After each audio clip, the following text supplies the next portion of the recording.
This conference will now be recorded. Okay, so thank you everybody for joining us today. Happy Falls Prevention Awareness Week 2020. I think several of you know me, but I am Marie Dagger. I'm the occupational therapist here at the Orange County Department on Aging. We've got with us today Lindsay Bailey. You want to introduce yourself, Lindsay? Hi. Yeah, like Marie said, I'm Lindsay, and I am the injury prevention coordinator for the Trauma Center in Chapel Hill. So I work with the UNC Trauma Center. I look at the top mechanism or top reasons that we see people in the trauma center for injury, and then I go out in the community and try to help people avoid doing those things. So that's why we focus on falls, because it's, as we're gonna go over, we see a lot of falls. And I'm actually gonna close my door because I can hear my boyfriend. Yep, you're good. So we've got an hour set aside today to talk about these different topics related to falls. But we're here for whatever questions, whatever resources, whatever supports that y'all need. So our topic today is 5 ways to prevent a fall at home. Gracious knows there are probably more than 5 ways, depending on how you classify things. We're just going to touch on a few of the important ones. So we can go ahead and jump in and get started with that. And I'm going to pass it off to Lindsay. Let's see if I can learn how to change a slide in presentation mode. There we go. Are you okay with me just telling you when I'm ready to change slides? Yeah, go for it. Okay. Great. So if you want to go to the first slide, I'm still seeing the intro slide. Oh. There we go. There we go. Oh, wait. So I think if you want to go to the second, I think we can skip that slide for now. Sorry. All right. So like I said, at the Trauma Center, we have, we track, of course, every injury that comes in. And one of actually the top mechanism of injury for adults and children and all ages is unintentional falls. This can be, and this gets coded in a system, but just know that this means it can be a fall at home, it can be a fall down the steps, it can be a fall while you're out on the golf course, just any type of fall that was not intentional. We don't have a code for intentional falls, so I'm not sure what the differentiation is. But that being said, this is 2019 data and from something called the NC Detect, and it actually tracks the number of falls, or this is every person who went to the emergency department, whether it be UNC Maine, whether I'm closer to UNC Hillsborough. So the one time I've had to go to the ED since I lived here, it was in Hillsborough. So if it was UNC Maine, UNC Hillsborough, I think those are the only emergency departments in the county, but that was, this was tracked. And so in 2019, there was 2,082 people that had to go to the emergency department because of an unintentional fall. And I'm going to break that down a little bit more demographically. So Marie, if you want to go to the next slide. This is just to break it down a little bit more. Obviously, the number is growing every year, as you can kind of see in the data, but I'm just going to go over here that in sorry, I can't see this very well. I'm going to zoom in for myself. So let's see if I can. So this is the crude rate per 100,000 people. So in Orange County in 2016, there was 1.248 crude rate of how many people had fallen. And then it has grown every year. It's gone up and up. Into 2019, it was 2.066. So meaning that obviously that's a jump, and it's going to continue to grow. One thing that could attribute to that would be, as you probably have noticed if you live around here, the triangle is growing daily. There are so many people moving here, which is great. But also we have an aging population. So the baby boomer generation, as I'm sure you all have heard this, is aging in place and getting going into that 65 and up, and seniors 65 and older are at a higher risk for falls. So that probably can attribute to this reason. And also it's a very desirable retirement area. I used to work at Galloway Ridge in Chatham County, but it is like right on the edge, like Pittsboro area. And a lot of people move here from other places, and I know the same as in Orange. There's, Carolina Meadows and what's the other one? There's another really big one that are, desirable places for folks to retire. So people are coming to this area. So those are some of the reasons why we can see that trend.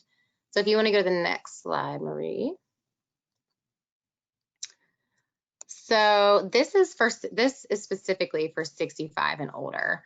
So let me see if I can zoom out. So you can see ED visits for 65 and older. In 2016, there was 731 65 and older residents of Orange County that went to the ED for a fall. And now jumping up all the way to 2019, it's grown every year. We had 1,032 for just 65 and older, and that is quite a bit.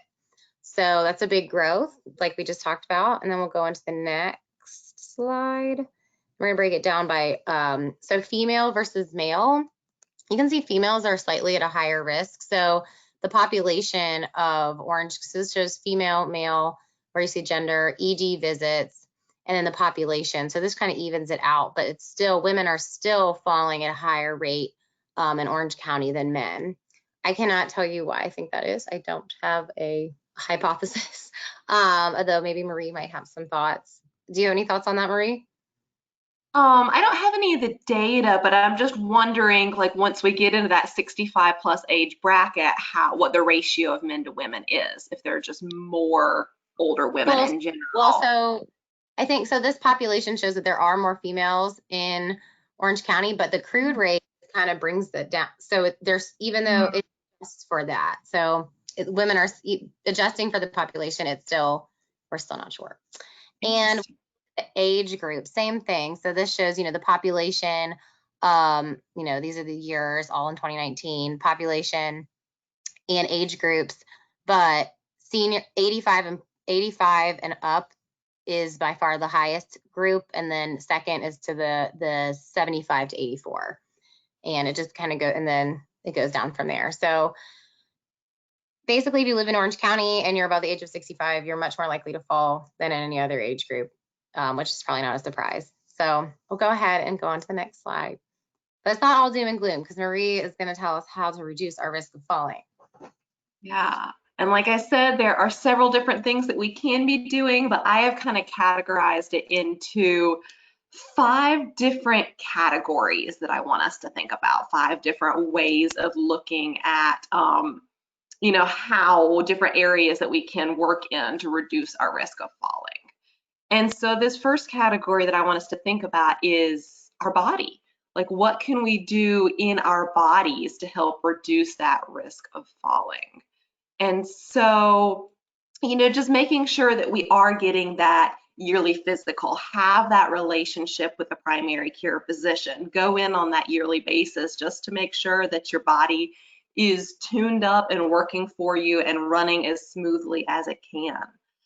And on, kind of on the same page there, making sure you're reviewing your medications. It could be that when you go into the doctor, when you go into a specialist, you get something new. You get something different added to that medication list. Check in with your physician, check in with your pharmacist. Ask if you have any questions, ask if you have concerns, make sure you really understand what those meds are doing for you and how they're working together. And then make sure you're actually taking them as recommended. I know that's a big thing that folks skip out on sometimes. They think, oh, I'm feeling okay today, maybe I won't take this one. Or I know I've heard of a few folks when maybe they're low on finances for the month, they'll actually start cutting pills in half to try and make them spread out a little bit further, but that's not really good for your body overall. I like your face, Lindsay, about that one. It's just that actually puts you at higher risk for something going poorly in your body there.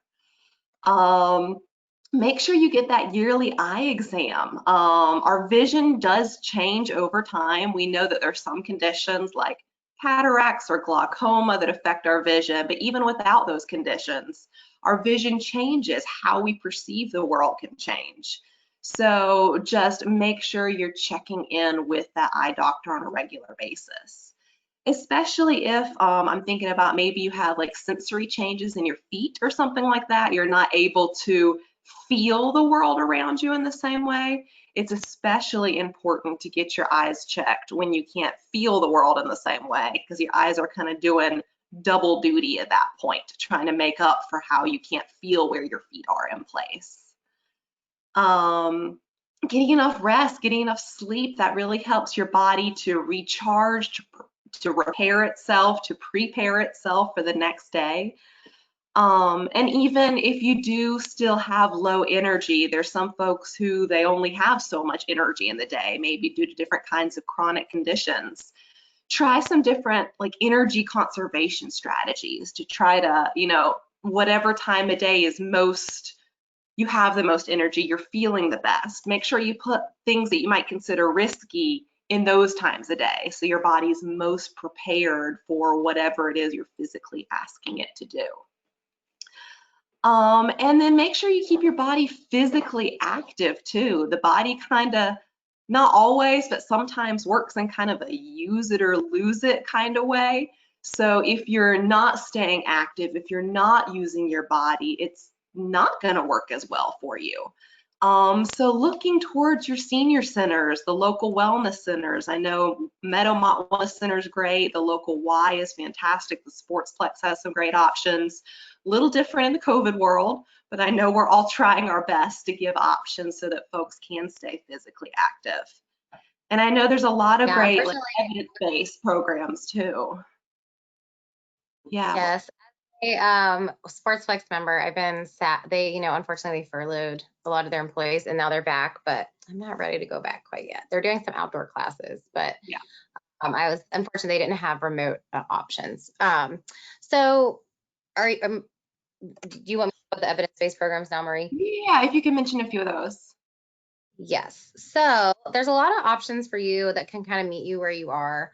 One of the program that I actually deliver is called A Matter of Balance. It's through Maine Health, and the outcomes that it's actually been, you know, trials have been done to make sure it's effective, and it's meant to reduce your fear of falling, which you know, the fear of falling is definitely, people who are afraid to fall are statistically more likely to fall. So by reducing that fear of falling and giving people information, such as Marie and I are going over today, is an effective way to to prevent falls. And it also shows in long-term outcomes is that people who participated in the program are less likely to fall. Now, because it is a kind of a stringent evidence-based program, if you ever worked in a field of research, anybody? Got a lot of UNC people around here. They are very rigorous in wanting to make sure those outcomes will be the same if it is offered online as in person, because it's a group-based class. So you meet twice a week for 4 weeks, and it's a lot of fun, and people make friends in it. But they have not adapted as quickly to the online format as some other programs that I'm going to talk about in a second have. So therefore, in 2021, supposedly in January, we'll be able to offer that online format again. I'm sure I'll be talking with the Orange County Department on Aging. I was actually in the middle of teaching a Matter of Balance class when COVID started. So we had 3 classes, and then we had to pull the plug. But so please look out for that in the future on an online format, and hopefully someday, not too far in the future, an in-person format too. But it's a lot of fun, and I'm excited to see how they have adapted it for online. Another one that you can definitely take advantage of right now is Tai Chi for arthritis, or really any type of Tai Chi is shown to be effective in falls prevention. Has anybody participated in Tai Chi before that's on the call? You folks, I see some head nods. Good. So if you've never done Tai Chi, it's kind of a slow, methodical way of movement that works with your balance and dexterity. I used to teach it at Galloway Ridge. I'm a fast-paced person. It was not my favorite thing to teach, but a lot of people love it. And I mean, it is a great strength and balance builder. You can even, there's formats where you can even do it in Tai Chi for arthritis, you can do it in the chair. So if you see this Tai Chi for arthritis offering, now Marie, do you know if it's currently being offered at the Department on Aging? I don't think it is right now. Okay. Yeah, I haven't seen anything about that one yet. Gotcha. So Tai Chi, I do think is like regular Tai Chi, but the Tai Chi for arthritis is an actual like evidence-based. Again, they did like a study where if you did participate in 16 sessions, you're likely to reduce your chance of falls. But any type of Tai Chi and any type of physical activity is shown to reduce chance of falls by building balance and strength.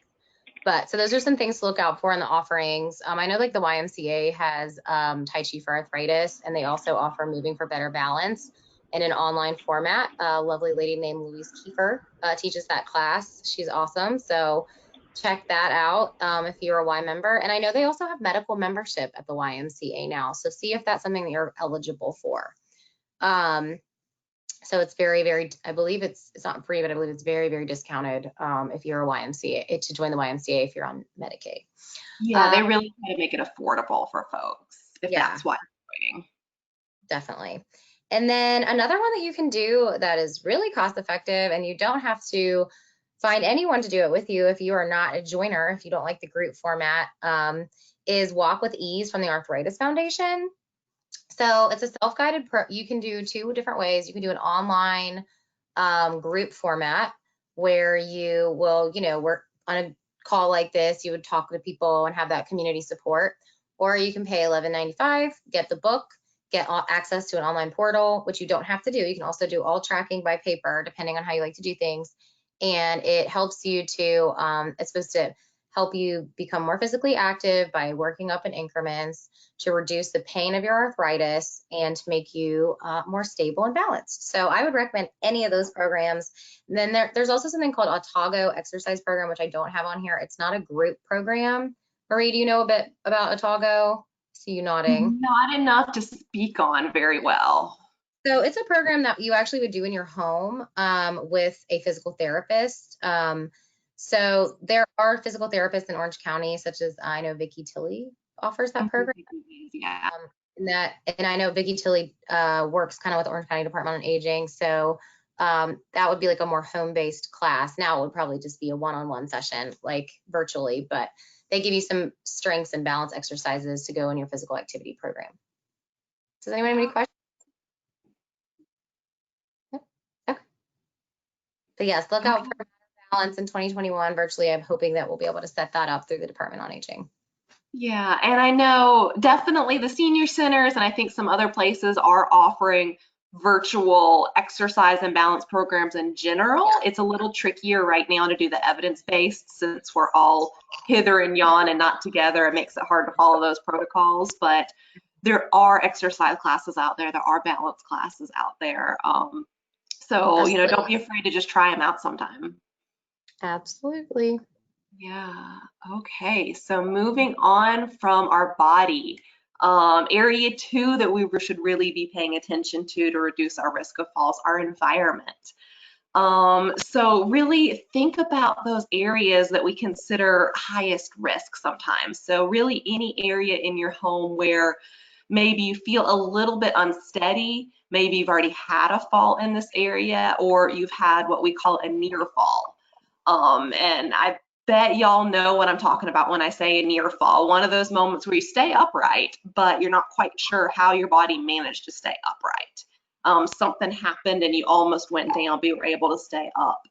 I'd say the biggest areas of concern are probably the bathroom, stairways, the bedroom. I hear about a lot of falls. But other areas of concern are definitely the kitchen, hallways in your home, the entryways in and out of your house are also very risky areas. And we want to address concerns in those areas before you have a fall, if possible, before you're injured. Start paying attention to where you're feeling a little bit unsteady or a little bit unsure now, so we can address those concerns and try and mitigate those risks before they turn into a challenge. And so I'm sure all of you have heard about, the risks with slip hazards and trip hazards. Cords and cables lying around are not our friends. Y'all should not see the Ethernet cable that's stretched from the closet around the corner into my office right now, because I've figured out plugging in is better than Wi-Fi for these kinds of things. So don't do what I'm doing these days. Rugs are always a hot point of contention when it comes to home safety. And really it's watching out for the rugs that are slippery on the floor, that they don't have any kind of grip on the back of them. Those are the ones that we really have to watch out for. The ones that'll just move of their own volition without you really wanting them to. or rugs that have the tassels on the end of them. I know that's a really popular style for some folks. But wheeled devices like walkers and tassels on the end of rugs really don't get along very well. So if you can go ahead and start planning for that, so that we maybe don't have that tassel wheel issue if it comes up. Or the rugs that kind of rumple up themselves, or the corners turn up by themselves. Those are things to watch out for. So not all rugs, just the ones that seem to move without you wanting them to move. Thinking about like bathrooms and kitchens, especially wet floors, anywhere where there could be just a puddle sitting on the floor, that puddle's going to be a risk area. And that's a space where rugs aren't necessarily a bad thing. We need those in the bathroom to help absorb those puddles. Just make sure they have that good grip on the back of them. Another common trip hazard is, I like to call them invisible flooring changes. So it could be a threshold between rooms where it really blends in, or stairs that the tops of all the treads are just about the same color, so it makes it hard to differentiate between one step and the next step. So trying to either shine more light on the area or put some color differentiation between these two different types or levels of flooring to really call attention to that. So again, the visual aspect of that, your eyes can accommodate for what your balance might not be able to help you out with as well anymore. Another thing to pay attention to that I see all the time, I'm not doing as many home visits these days, but one of the things that I'd always check for folks when we were out in somebody's home together is folks who are using a railing or a grab bar that's not meant to hold their weight, that's not meant to be a support. The biggest one for that is probably towel racks in the bathroom. Where it's just a habit that folks started using that as a touch point at some point in time. It could be 5 years ago, 10 years ago, but now they're holding on to that towel rack as a support for their body. And it's not made for that. It's not made to hold that amount of weight. So if something were to happen, that would actually cause more of a risk and actually cause more injury. Sometimes folks hold on to doors or doorknobs for the same kind of thing. Again, not meant to hold that much weight. Paying attention to what kind of furniture. Sometimes folks we call it furniture walking sometimes. If they're walking through a space and touching on to like different kinds of bookcases or cabinets as they walk through the space around, just knowing that yes, sometimes like that couch is not going to go anywhere. But a bookcase, it could be a little bit tippy. And so if that's the thing that you're holding on to when you start getting unsteady, there's a chance that you go down and that bookcase comes down with you. And we want to avoid that if all possible. It's just paying attention to those things in your space. And then I'd say the next big category there is just dark areas. I talked a minute ago about how our vision changes over time, and we really need so much more light as we get older. So add that extra lighting in, whether that's a new light fixture or just making those bulbs a little bit more brighter than they used to be. That can really make a big difference and really add to the safety in the space there. Any questions about environment or body or any of the data that we've talked about so far? Okay, looks like no questions right now. Okay. I have a question. Yeah, what's up? What was the program that you were talking about in the home that the physical therapist can kind of engage? Is that Otago, Lindsay? Yeah. How do you spell that? Otago. And it's a weird name. I don't know where it can start. But if you go to Okay. For something, I think. All right. Thank you. It's an acronym for something, but I don't remember what right now.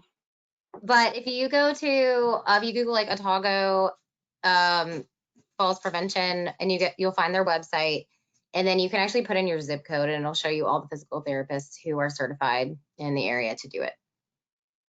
Okay. Thank you. Yeah. Absolutely. Okay, moving on. So third category to keep in mind is thinking about your tools. thinking about these extra things you have in your world that are designed to help you be more successful, help you be more safe. I think I've mentioned vision on each of my slides so far, but wear those glasses. You know, if you're going to get your eye exam, you're going in to check with that eye doctor regularly, and they have that prescription recommendation for you, make sure you're wearing those glasses, because it'll really make a big difference in what your body's able to do and understand in the space around you. Making sure you're wearing the appropriate footwear. So flip-flops are not our friend.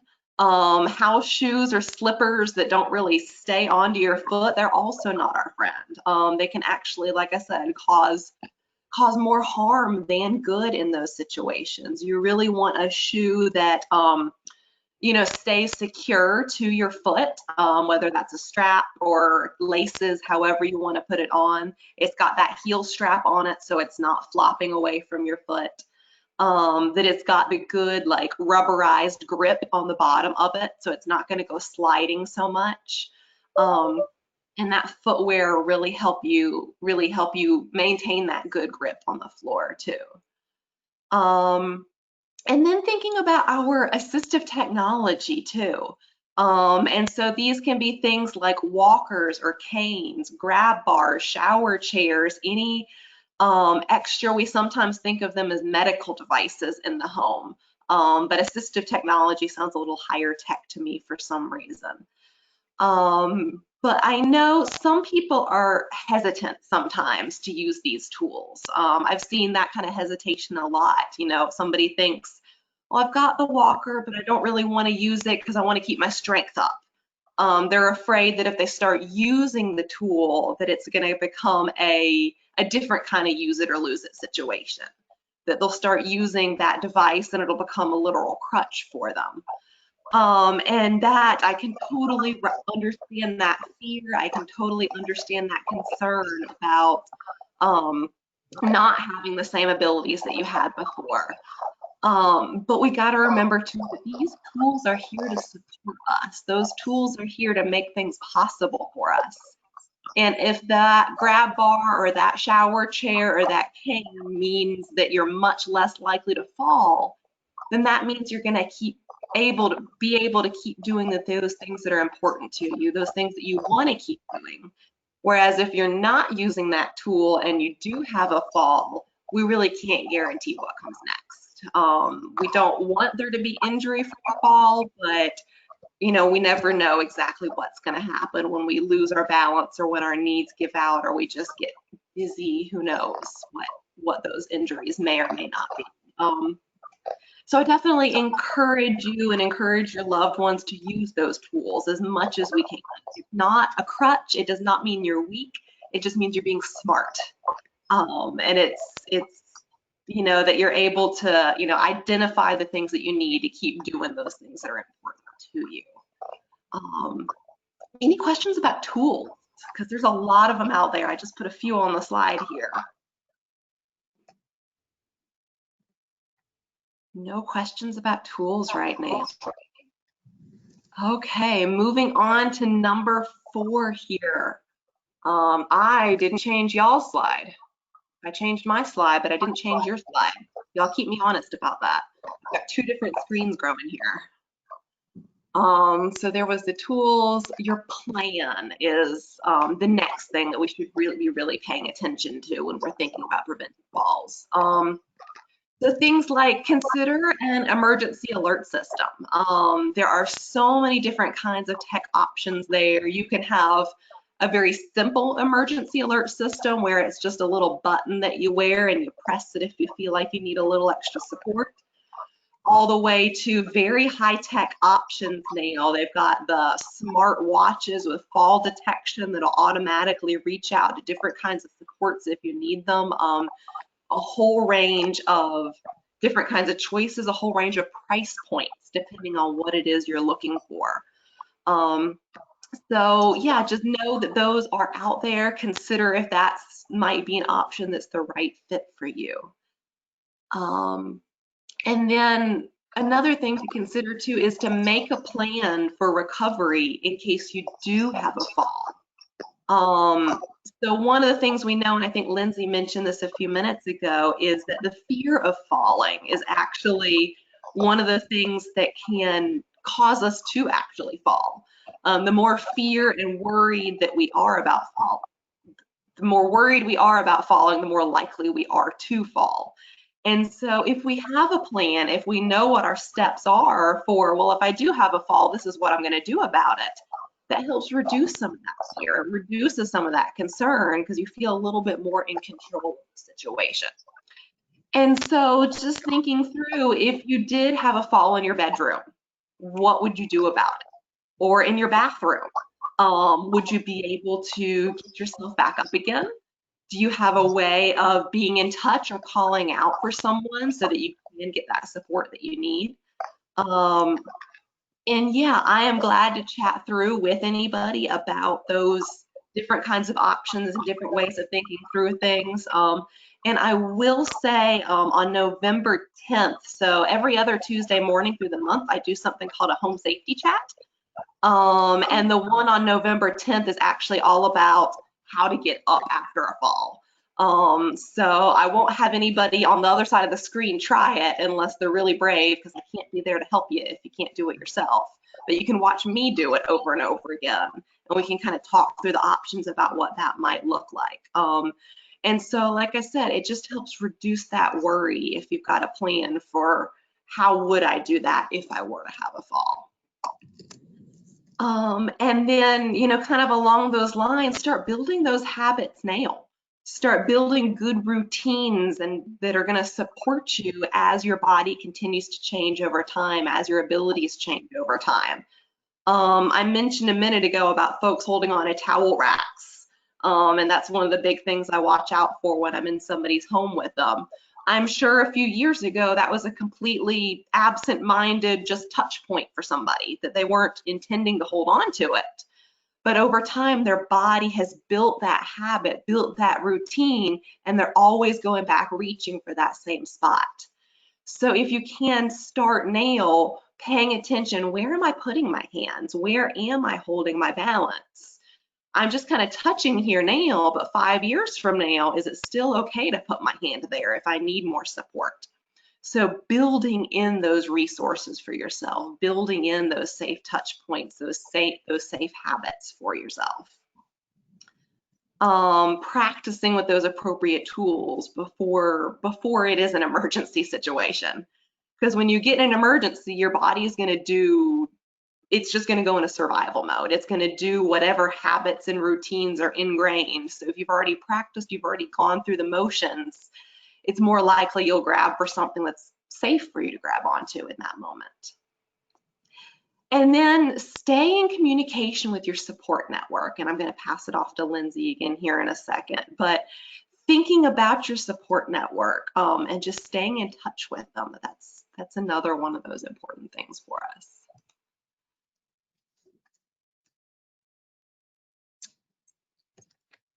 You want me to see this one? Are you good? Stuck on the slide with family friends. Say that one more time for me. Oh, I think it's still stuck maybe on the slide, or maybe not, or no. But so y'all, obviously there's some resources that actually, can I share my screen? Is that possible? Oh, probably. Let me. I don't want to take us, actually it's probably not worth it to take us away from your screen, have to switch back and forth. But there's a really cool, I guess the CDC created something called the My Mobility Plan, and it's really awesome way to kind of think about organizing these family, friends, and neighbors, your healthcare team, and your local community support. And we're really lucky in Orange County that we have such an awesome community, such an awesome, Department on Aging and really great senior centers, because not only do they provide physical activity and help you care for your body, like Marie was talking about, they also, you've got your handy helpers that can come out and actually do some evaluations or modifications for you. And there's Brian LaValle, does anyone know him? Within the Department on Aging, I know Marie does. So they even created a network of all these different agencies, such as the Habitat for Humanity and some other. Hello? Rebuilding Together was another big one. Yes, Rebuilding Together, and they help seniors and other families come together and find, or they come together with these different organizations, and they take case by case each senior that's kind of needs help, and determines which group can help them, because some people have different financial requirements or different age requirements, etc. So that's something that if some of the things that Marie talked about triggered to you, like, oh, I need to work on this in my home, I would definitely get in touch with that organization and you could just call I'm assuming the senior center is still answering their phones, right, Marie? Like, Yeah. Oh yeah. They can get you in touch with that group. I just didn't know if there's like a different phone number to call. Yeah, probably the aging helpline, and that's on our very last slide, so y'all have that one. So they'll get you right in touch with that. And then the My Mobility tool from the CDC, it's just a worksheet that you can print out, and it helps you to plan your physical activity by, they say, our brains are wired so much better to be successful if we break things into small chunks. So, planning how you're going to be physically active with strength and balance. On this day, I'll do this. On Tuesday, I'll do strength, and I'll do this plan. And then also reminding you to get your eyes checked at once a year, and you can write the date of your last eye exam and your medications. So that's a really good way to kind of organize that. And where the family, friends, and neighbors, I think, kind of comes in, as this is all about staying independent, right? So there's something called the My Neighborhood, and it helps you think through whether you're driving or whether you still drive, or you don't, maybe some of you all do not drive anymore. It helps you think through all the places that you need to go for the next week, and write down, this is where I'm going, this is how I plan to get there. Do I need a ride? Do I not need a ride? And that helps you to think through, like, maybe my family friend can take me to this one medical appointment because I still drive, but it's really far away and I've never been there before, and I'm not super comfortable driving on 95. So like things like that, you can look to your support network and your neighbors, if you have great neighbors, or your friends, or maybe you have a neighbor that you go to the store with every week, and you guys can take turns driving, just so you have a little bit more support in being independent and getting where you need to go. So with that said, oh, I'm running out of battery. Marie, will you go to the next slide while I plug my laptop in? Yeah. Whoops. Oh.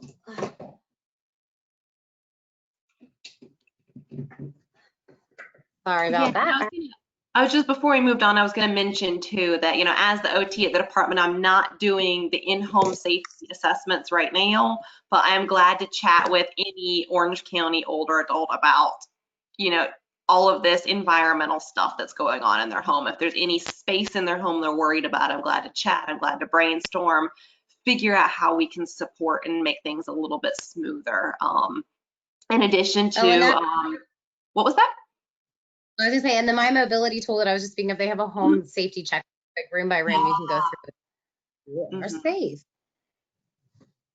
And moving on, there we go. This is a great resource, again, from the CDC. Are your medicines increasing your risk of fall or car crash? So Maria already covered some things about medication, and you can always talk to your physician. Again, I'll go back to them. If you go to the My Mobility on the CDC, just if you Google My Mobility CDC, you'll find it. And they have a worksheet it's a worksheet to guide your conversation with your doctor or your pharmacist on talking about medications and how they may interact with one another.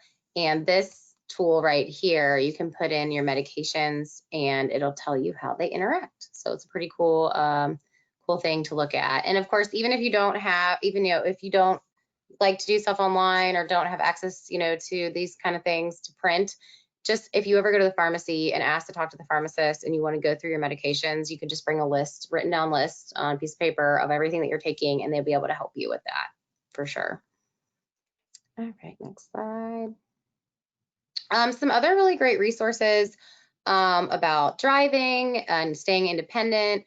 Driving and falls do kind of come hand in hand, because a lot of times some of the things that affect your ability to drive well also affect your ability to stay balanced. It's cognitively, sight, hearing, like physical strength, balance, and flexibility. So like not being able to turn your head all the way to be able to look to change lanes, you know, like eliminating blind spots when, you know, eyesight issues.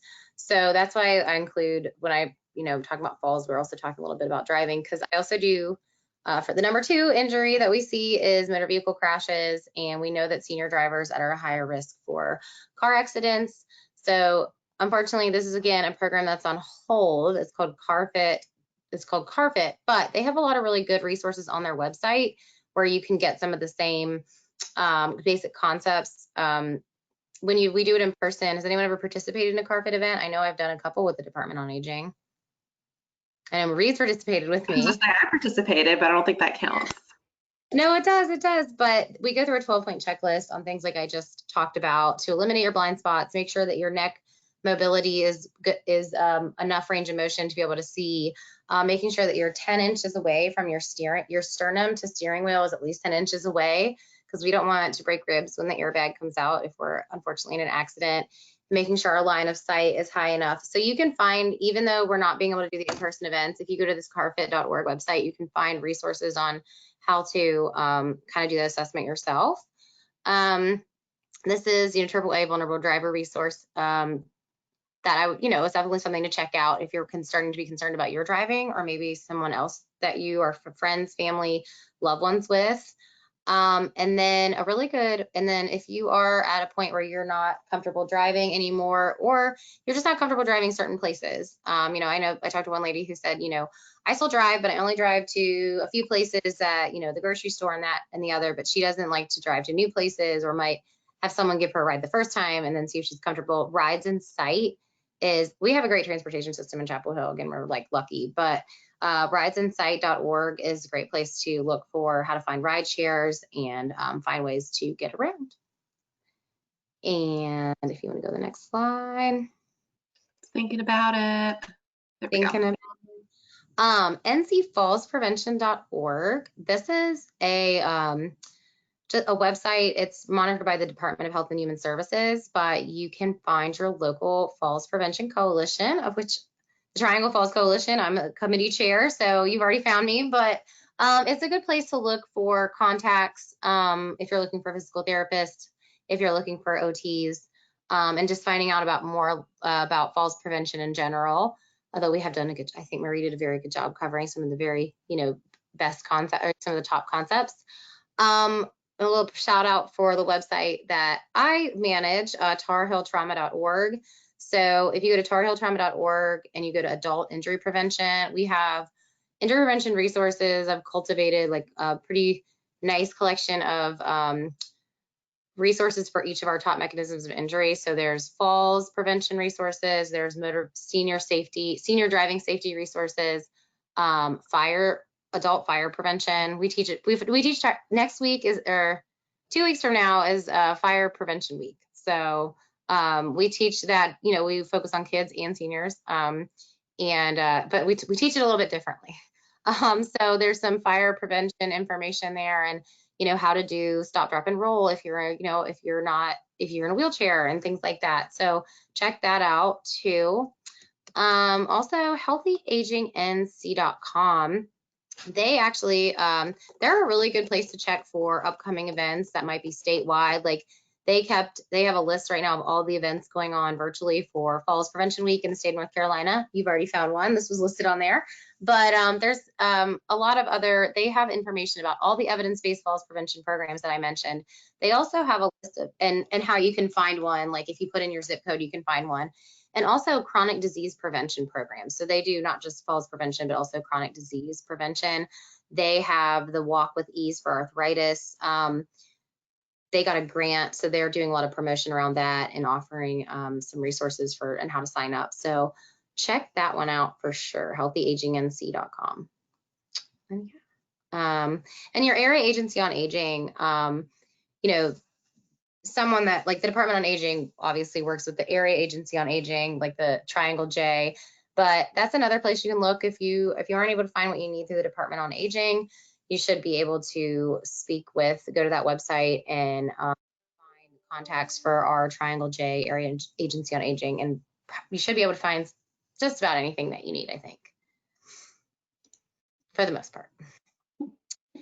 And just a couple more, I already mentioned these. NC Senior Driver, another great website managed by the state specifically for drivers in North Carolina and how to stay safe as you age and drive. And then, let's see, the other one. The last one I'll say, you already found your senior center, but Roadwise RX is another website that you can put your medication, you can put all your medications into it. You just type them in, and then it tells you all the effects that it can have and how they may interact with one another. So anyone can benefit from that.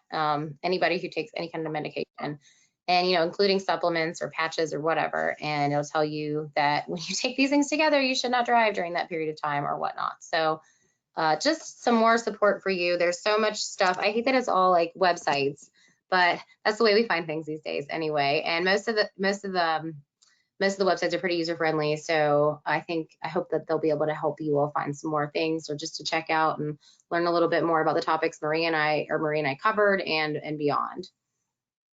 Yeah, and if there's ever any resources that y'all are looking for, questions you have, don't hesitate to call out to the Aging Information Helpline. The number's up on your screen there too. I know I answer it a couple mornings out of the week, and my team rotates around who answers that line. And we're always glad to just look up whatever information, whatever question, whatever resource it is that you're looking for, and help you get connected to that information. But yeah, Lindsay and I are here for a little bit of Q&A. I can unmute y'all. At least I think I can unmute y'all. Let's see, in case you have any specific questions. Let's see. Mary, I have a unique problem. Yeah, what's going on? When Mello moves or wants to move, I have to hold her from the back. Mm-hmm. She cannot move alone, so I hold her. And if we fall together. Yeah, that's one of the big concerns. And there have been times where I have not been able to hold my footing firmly, and I have kind of become not a little bit unstable.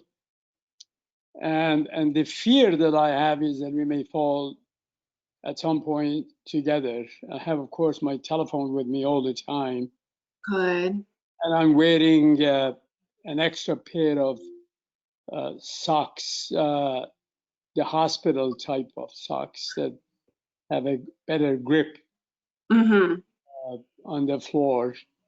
There isn't as much risk when we are on the carpet. The carpets we have don't slide. They are these fine Persian carpets. But most of the house, the floors are not carpeted, they're wood. And they're slippery, and of course the bathroom. So that's it. It's a big risk. Yeah, and I haven't seen Mello in quite some time now. But yeah, definitely minimizing. I think is she in a wheelchair most of the time? Am I remembering right? Yeah, if we go out, but at home, no. At home, she's always on a couch or comfy chair or something. Yeah. But we have to move in the house, like walking around or going to the bathroom or to bed and out of the bed. And she cannot do that independently, so I have to hold her. Yeah. And I hold her from the shoulders, under the arms, in the back. Yeah. I'm cognizant too that we are recording the webinar, so I don't want to get too personal with y'all, but yeah, making sure you keep that wide base of support, keeping your legs spread nice and far apart while you're supporting her, keeping those grippy socks on, maybe considering a gait belt. Is that something you're familiar with? Yeah. Because that can give you that little extra handhold support, a little bit better grip than just holding on to her pants or her arm. It gives you that really good support right around her core, and Right. helps you get some better body mechanics. And then one day in the future, either myself, or I know you're not going out much, but a physical therapist can work with you on your body mechanics while you're moving with her, that personalized one-on-one, seeing how your body works in tandem with hers to make it as safe as possible for both of you, because there are a few tips and tricks that we can talk about together if you want to. But yeah, staying close, wide base of support, and making sure you have that good grip, I think. And minimizing the distance you have to travel if she's feeling weak. Right. Yeah, but great question. Thanks. Yeah. Any other questions that came through? I know there were a couple things in the chat box from earlier. Let me see. I think it was just a Togo question. Maybe not. And this is Beth. Hey, Beth. Hi. I'm in Charlotte, North Carolina. Our agency works with adults who have disability. So it's usually like 2 to 3 staff for about 6 residents in each of our homes. And right now, my question, because we are getting concerned with 6 months with COVID, and really worried about the mobility issues deteriorating faster than they would normally, because we really are, because of some, well, I mean, just because of what everybody's dealing with, there's really not as much going out at all. Now they do go outside, walk around in the yard, but I'm talking about people almost being stuck in their homes way too much. And so if you have any resources or any ideas, or if you can name drop for anybody here in the Charlotte area specifically. We also have homes out in Andrews, North Carolina, and Hendersonville out in the mountains. But if you have any resources that we could get some, interactions with our staff to really kind of re-support what they can do in the home to keep people moving, that would be very much appreciated. And I loved all your information about the environmental considerations too. So I'll definitely keep reinforcing those and pass them along. Yeah. Unfortunately, I'm not as familiar with resources in that part of the state, but definitely, like Lindsay was mentioning, checking in with the AAA for the folks, the area agency on aging. We also call that the AAA. For any of your residents who are older adults. I don't know if the ARC has any ideas right now, depending on the types of homes and facilities y'all are working with, if they have any resources right now. But I know that is a big concern, the lack of physical mobility, the lack of social interaction. I know in all of the conversations on the national level and state level and even local level around resources, these are big concerns that we're all scrambling to try to figure out how to address. So yeah, it's just finding the right pocket of people who are interested in helping figure this out. But like I said, I know there's all kinds of online exercise programs and exercise classes. It could be, I know we have several like physical therapists who, they don't work for the Department on Aging, but they have office hours in our centers. They work with us on a pretty regular basis. Hearing you, Marie. You can't hear me anymore? Did somebody say something? Oh, we can't hear you, Lindsay. You came back. Okay. What was I saying? Oh, it could be that the senior centers and the other community organizations, and you're in the Charlotte and Hendersonville areas, it could be that they also have healthcare professionals who work with them on a regular basis, who might be willing to help work with y'all and develop some programs that could work for your homes and your facilities. Okay, thank you. Yeah.